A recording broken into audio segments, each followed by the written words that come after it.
Hello and welcome to Steamforged Games playthrough of Resident Evil 2 the board game. I'm your host Jamie and I'm joined today by Sherwin Matthews, the lead developer. So Sherwin, do you want to give us a run through of what we have to do? Absolutely, we're going to play Leon and Claire and we're going to fight our way through to the Raccoon City Police Department here. Fantastic, so should we jump straight into it? Let's do it. So Sherwin, I'm going to activate Leon and I'm going to try and get through to Gun Shop Kendo. So I guess I can go move forwards and do that? Great idea, let's do that. So during a character's activation, there's 3 phases that we have to observe. The first one is action phase, and that's just like you've done now. We get to move as part of that. So the first step is we've moved into this square. Now you'll notice there's obviously enough space for 4 different characters in here if we wanted to. Yep. But being in such close proximity to a zombie is dangerous. Yes. So if you want to take another action, then you're going to have to try and dodge and try and avoid being hit. Okay, so yeah, I'll try and dodge past it. So cool. I move so one before space we move anywhere, we have to roll these dice. Now, if we have a quick look at the zombie's profile, you'll see that it tries to attack you. You get 3 blue dice to try and evade. Okay. And when you roll these dice, you're looking to avoid these blank ones, and you're trying to look at either one of the single hits or double hits to try and evade. Fantastic. So we assume I roll this. Yeah, perfect. Is that a successful dodge? Absolutely. Usually 1 hit to be able to do it. Just one. So any one. Any one of them. Fantastic. So I've dodged. I've made 2 actions. Yep. Can I keep going? Absolutely. You've got 2 more. So I'll move 1 to here. Yep. And then 1 more to get closer to the door. Perfect. And that would be the end of the action phase. So now we move into the second phase, which is the reaction step, and that's when enemies get their chance to move and attack you. Okay. So any enemy in the same square as you will immediately try to attack you using its profile. Yeah, exactly. But again, much like of our dodge roll, you would now get to try and roll to evade the second attack. Okay. So for the purposes of this, let's assume that you roll all blank, because we can show how you take damage. How I would probably play, yeah. Absolutely. So if this hits you, then we have a look here and we see that the zombie does 1 damage if it hits you. So that will drop you down there. Drop my condition down from fine to getting close to caution and danger. Exactly. The second one, his zombie here, because it's not in the same square to attack you, and we can see here its range is 0, i.e. it's in the same square, it will now move towards you instead, and its movement we see here is 1, so it's just going to lurch forward over to here. Fantastic. And that's the reaction step over. All of these guys won't react because these doors here are closed and they can't see or hear you to know you're there. Makes sense. And the final step is the tension deck. Okay. The tension deck represents the sort of growing sense of fear that our survivors have as they're trying to make their way through the scenario. The crucial part is, if this runs out, then it's game over. So we've got a bit of a time limit on the game. We absolutely do. So you're going to draw one of these cards and see whether anything bad happens. All clear. I assume that's good. It's good this time. Fantastic. Okay, so Sherwin, you're going to activate with Claire, I believe, so should we go into that one? Absolutely. So much like Leon, I have 4 actions in my activation phase, so I'm going to go 1, 2, 3, and then I'm going to pick up this item here, because we know that one of the items is the key that we need to get through this door. Okay. So the other important thing to note is there's this sinister corpse marker in this tile here. So the worrying thing here is it might reanimate and bite us. So before I do anything, I need to draw one of these cards from the tension deck and see whether it does so. It's all clear, which means for the moment, it doesn't bite. So we remove this, and I'm going to draw a card from the item deck. It's a green herb, so that drops right into my inventory. And we notice here on my card, it says I can hold up to 8 items. Okay, back icon. So plenty to go. Exactly. So now we move into the reaction step, obviously. Yep. And we notice there's no enemies on the same tile as me, so no reactions here. And this door is shut, which means these guys can't hear or see me for the moment. And obviously your guys... I don't get bitten? No, you're okay. Phew. So no reaction from the enemies, but we do still need to draw a card from the tension deck, just just the end like of your you did. turn. So let's hope we get nothing bad. Okay. Oh, good. Dodge it so far, but there are some bad cards in here, so we need to worry about those. They're going to come up later, aren't they? They are. Okay, Sherwin, I want to try and shoot this zombie and get into the gun shop, so how do I do that? Okay, well, it's back to your action phase, so let's go from there. If you have a look at your pistol here, you'll see that you can roll 1 of these blue dice for every time, every bullet you spend. Okay, and you've got 15 bullets. So I'm going to spend as many as I can. You can shoot up to 3 with a pistol. Well, let's do that then. Okay. Down to 12. Okay, so as we can see, same with the dodge. If you roll blanks, that basically hit the zombie, doesn't really do anything. A single one will result in a push, which we can see on here, and a double will cause 1 damage, and if we look at the zombie's profile, we'll see that 1 is enough to kill it. 1's enough to kill it, okay. We're going to not be too generous with you, we're just going to give you a push on this one. Yeah. So a push means that you've basically hit the zombie and it's going to stagger backwards, which means you can put it in any adjacent square to you. Okay. So let's push it back to here for the purposes of this. That's my first action. That's your first action, but we're not quite done yet. Because you fired a weapon, any enemy that is in the same tile as you or connected by an open door will now react by moving towards you. Oh dear. So here's the gunshot. So this zombie is going to creep up behind you. Yeah. And that's now resolved, so we move into our second action. All right, I'm going to try and get into the gun shop, so I'm going to open the door. You are. So let's remove this and put down one of these. Okay. So that door is now open, and because you've opened the door, you're placed on the other side. Okay. So one thing there, because you've entered a new room, we need to see whether it's populated by any enemies or not. Okay. So having a look at this map, we'll see that this is a green room. Now green rooms are safe for the time being. Oh, good. You should be safe inside here. Okay.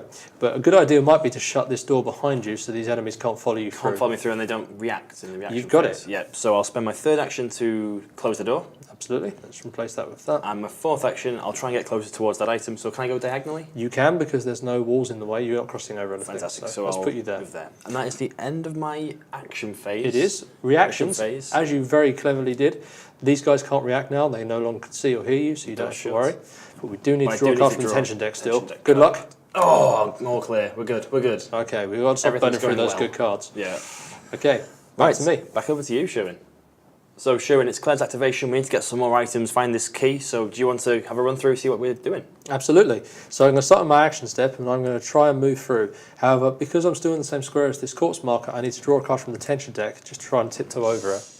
And ooh, our luck ran out. Oh, it was bound to happen eventually. So a couple of things will happen here first, because this is quite a sort of complex stream of events, so I'll just talk you through it. So the first thing that's going to happen is this corpse is going to reanimate and bite me, so I'll take 1 damage. Okay. But it's okay, because now I'm going to boot its head off down the alley and kill it. Okay. So we're going to at least remove that. So unorthodox way of killing the enemies. Yeah. Anyhow, the next thing happens is we resolve this Figure Mortis card. Now, looking at the text on this, the first part relates to enemies on the same tile, which we don't have. Okay. So the second one says that if there's no enemies, then we're going to spawn an enemy in the same square. So we're going to have a zombie appear, so it's crawled out from behind some garbage. So that action is now wasted because I got bitten. Okay. So it's now my second action, and I'm going to try and shoot the zombie just like you did there. But I'm not quite as gung-ho as you. I'm going to try and spend 1 bullet and see if I can headshot it to get rid of it. Brave. So I'm going to drop down to 14. Okay. I'm going to roll 1 of these dice, and I don't think we're lucky. Let's say I miss. Oh, so because I missed, it's going to bite me. Oh, so I'm going to drop down even worse to caution. Things aren't looking too good for me. So my last action, I'm going to just try and shoot it, and this time I'm going to use all 3 bullets. Go full gung-ho. Well, I think I need to, otherwise I might be dead soon. So this time round, I'm going to say that we rolled this. And that time we can now see that. 1 damage. My handgun is exactly the same as yours, so we'll do 1 damage, and the zombie, just as a reminder, can only take 1 wound. So this is dead, and I'm safe. Okay, good. I've got 1 action left, and I think I'm going to use this green herb. Yep, makes sense. So if I have a look at the text on this, it tells me if I discard this, I can heal a character by 1 level. So I'm going to go back up there. Okay. This is removed. It goes into the discard pile. And now we go on to the reaction step. And because I've killed all the enemies in the same tile, nothing to react, and we can draw a card from the tension deck, which hopefully won't be as bad as the last one. No. We're all clear. We're good. We're good. Okay, back to you. Back over to me. Okay, so it's my activation now with Leon, and I'm going to spend my 4 actions to move 1, 2 to here, 3 to pick up this item, and it shall be some handgun bullets. Fantastic for me, since I like to shoot 3 at a time. And so my fourth action to open this door and move into the new tile.